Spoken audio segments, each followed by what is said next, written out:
ketahuilah bahwa ketika Allah mengatakan rahmatku, maksudnya adalah Nabi Muhammad SAW. Tidaklah Allah mengatakan rahmatku kecuali arti daripada rahmat tersebut adalah Nabi Muhammad SAW. Berarti keberkahan Nabi Muhammad bisa menyebabkan murkanya Allah redup. Keberkahan Nabi Muhammad itu mencakup kepada seluruh alam semesta. Rahmati wasi'at kulla syai'. Rahmatku, kata Allah, yaitu Nabi Muhammad, masuk kepada seluruh alam semesta, mencakupi segala alam semesta, memberkahi segala alam semesta. Habib tahu bagaimana Habib mengartikan bahwa rahmat di situ berarti Nabi Muhammad? Dari ayat yang lain ditafsirkan dengan tafsir yang lain, dengan ayat yang lain. Allah mengatakan, "Wa ma arsalnaka illa rahmatan lil alamin." Tidaklah aku ciptakan engkau, wahai Muhammad, terkecuali engkau diciptakan sebagai rahmat, gambaran rahmat Allah di alam semesta. Nabi Muhammad itu wujudnya manusia tapi hakikatnya rahmat. Wujudnya manusia tapi hakikatnya keberkahan. Wujudnya Nabi Muhammad itu adalah manusia tapi hakikatnya adalah bentuk kasih sayang Allah yang Allah turunkan ke atas muka bumi. Jadi Nabi Muhammad ini hanya berwujud manusia, tapi fungsinya luar biasa, wakil sebagai rahmat Allah di atas muka bumi. Perwakilan kelembutan kasih sayang Allah kepada manusia dan selainnya, yaitu Nabi Muhammad SAW. Kepada hewan rahmat, kepada alam semesta rahmat, kepada benda mati rahmat, kepada benda padat rahmat, kepada manusia apalagi. Mati-matian Nabi Muhammad berjuang untuk umatnya, jangan sampai umatnya tidak dapat rahmat dari Allah. Berjuang mati-matian, pengorbanan yang luar biasa Rasulullah perjuangkan agar tidak ada satupun umatnya masuk ke dalam neraka. Betul? Betul? Betul apa betul? Habib mau tanya, Nabi Muhammad baik atau tidak? Baik. Nabi Muhammad membawa rahmat, betul atau betul? Betul. Nabi Muhammad sebagai rahmat lil alamin, betul atau betul? Betul. Nabi Muhammad adalah sosok manusia yang membawa kasih sayang, betul? Oleh karenanya begitu baiknya Nabi Muhammad untuk kita. Keberkahannya itu dirasakan sebelum dilahirkan beliau, setelah dilahirkan beliau, setelah diutus jadi Nabi, setelah meninggal Nabi Muhammad, bahkan di alam barzakh Nabi Muhammad memberikan keberkahan tidak putus-putus. Bahkan di alam akhirat nanti Nabi Muhammad paling sibuknya manusia. Sibuk apa? Di dunia sudah sibuk, di barzakh sibuk mendoakan umatnya. Di akhirat nanti Nabi Muhammad sibuk juga. Ya, Nabi Muhammad adalah Nabi dan Rasul paling sibuk di hari kiamat nanti. Sibuk apa? Sibuk menyelamatkan umatnya dari api neraka. Sibuk menyelamatkan umatnya dari api neraka. Nabi Muhammad tidak mau masuk surga dulu sebelum tenang. Ketenangan Nabi Muhammad akan datang jikalau ada jaminan bahwa umatnya selamat dari api neraka. Itu ketenangan Nabi Muhammad SAW. Ketenangan Nabi Muhammad tidak bisa dibayar dengan apa-apa terkecuali dengan kabar gembira bahwa umatnya semua selamat dari api neraka. Itu ketenangan yang didapatkan oleh Nabi Muhammad sallallahu alaihi wasallam. Hadirin hadirat yang dimuliakan Allah, keberkahan Rasulullah ketika dilahirkan pada malam tersebut, yaitu Allah Subhanahu wa taala jadikan pada malam hari itu adalah takdir di mana syaitan, iblis yang biasanya mencuri kabar, membocorkan kabar malaikat yang ada di langit, yang mana kabar tersebut diberikan kabar dari Allah Subhanahu wa taala pada malam itu berkat daripada lahirnya Nabi Muhammad. Kabar yang biasa dicuri oleh syaitan, oleh iblis dari malaikat, malam itu Allah tutup. Tidak bisa lagi syaitan atau iblis mencuri kabar berita. Tapi buat apa syaitan memberikan kabar, mencuri kabar-kabar langit yang akan terjadi, kabar tersebut kepada apa yang terjadi di bumi? Itulah yang dulu dilakukan oleh syaitan, mencuri untuk mengabarkan kepada para dukun.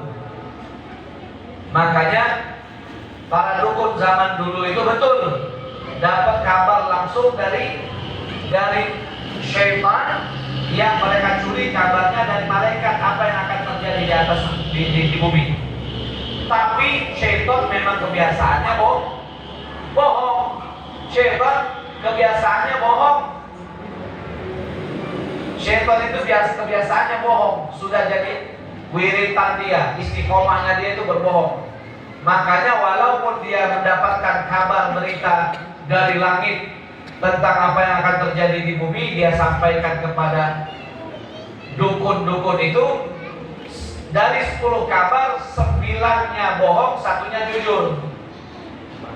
Ya, makanya dukun itu pun tidak akan memberikan kabar yang konkret. Karena apa?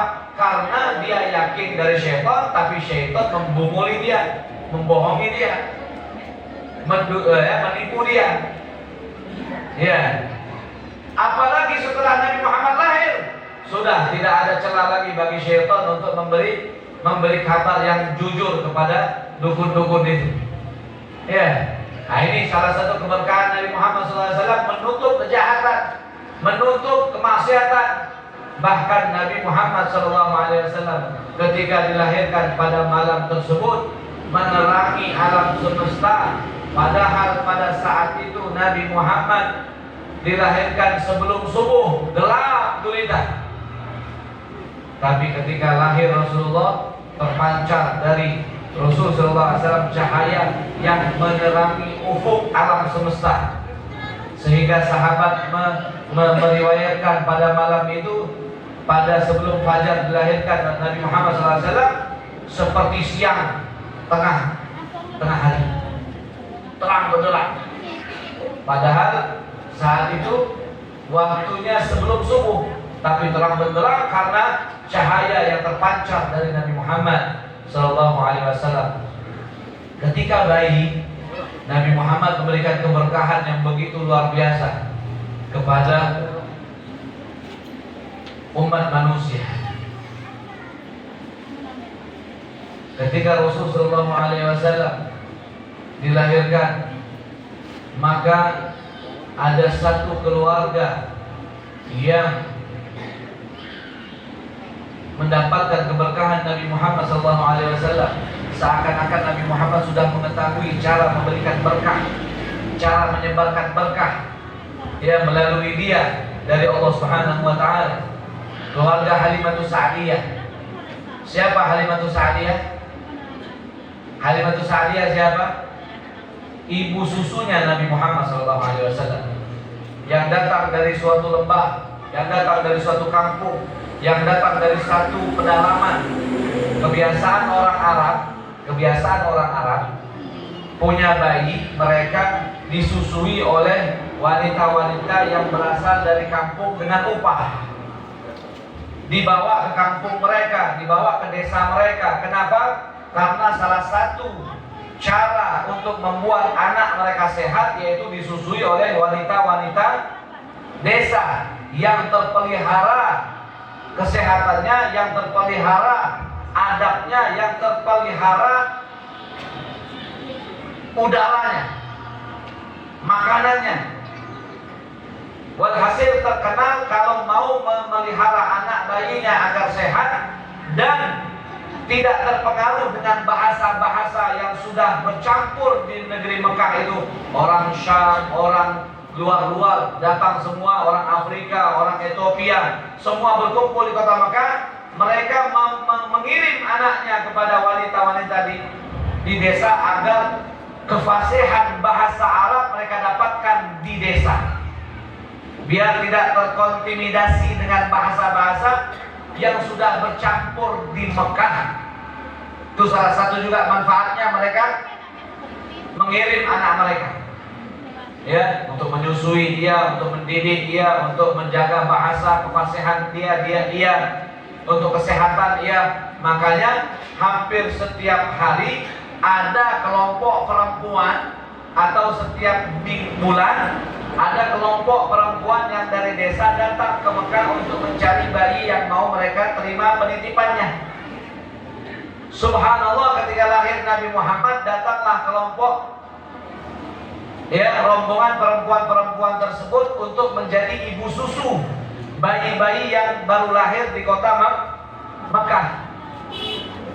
Halimatus Sa'diyah salah satunya. Halimatus Sa'diyah salah satunya yang berharap mendapatkan bayi yang bisa dia bawa ke kampungnya. Tujuan perempuan itu apa? Mendapat upah, bukan ikhlas lillahi ta'ala, bukan.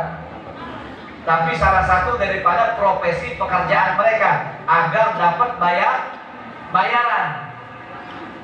Subhanallah, mereka berjamaah datang. Halimatus Sa'diyah mempunyai onta yang sudah tua, lemas, jalannya pelan.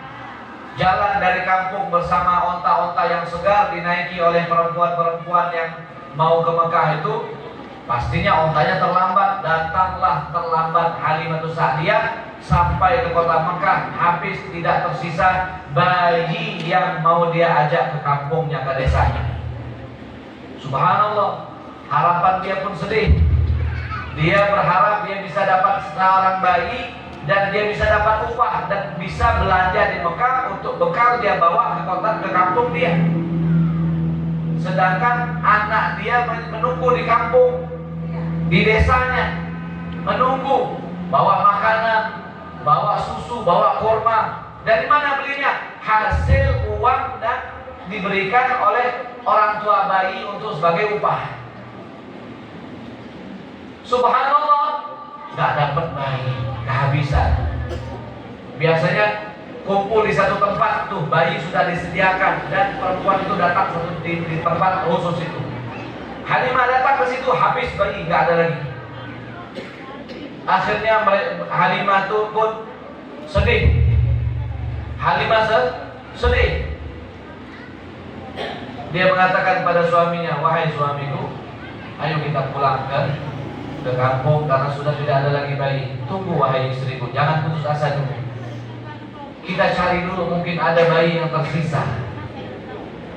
Tidak, habis sudah. Pasti mereka sudah siapkan bayi di tempat ini. Kata suaminya, jangan kita pulang dulu. Kita bermalam dulu di Mekah, andai kata besok tidak ada bayi lagi, baru kita akan pulang ke desa, ke kampung kita. Subhanallah, Rasul Sallallahu Alaihi Wasallam yang baru saja dilahirkan pada saat itu, kenapa tidak diletakkan di tempat perkumpulan bayi yang akan dikirim ke desa? Kenapa? Karena masih maju mundur nih. Aminah, Sayyidatuna Aminah masih maju mundur, mau diserahkan atau tidak. Saking sayangnya dengan Nabi Muhammad SAW, saking indahnya memandang wajah Nabi Muhammad, saking berkahnya yang dia rasakan ketika berada bersama bayi tersebut, yaitu Nabi Muhammad SAW. Ragu-ragu Aminah mau dititipkan atau tidak, makanya tidak berkumpul dengan bayi-bayi yang lain. Akhirnya besoknya baru Aminah mikir, untuk kemaslahatan bayiku ini, aku relakan, aku korbankan rasa sayang dan cintaku pada bayiku, biar dia pun sehat dan bahasanya fasih. Dia pun akhirnya besok akan mencari orang yang akan menyusuinya. Padahal dia tahu hari ini adalah hari di mana berkumpul orang-orang desa, itu perempuan desa. Ya, wa subhanallah, takdir dari Allah. Sudah Allah atur semuanya bahwa yang akan menjadi ibu susunya Rasul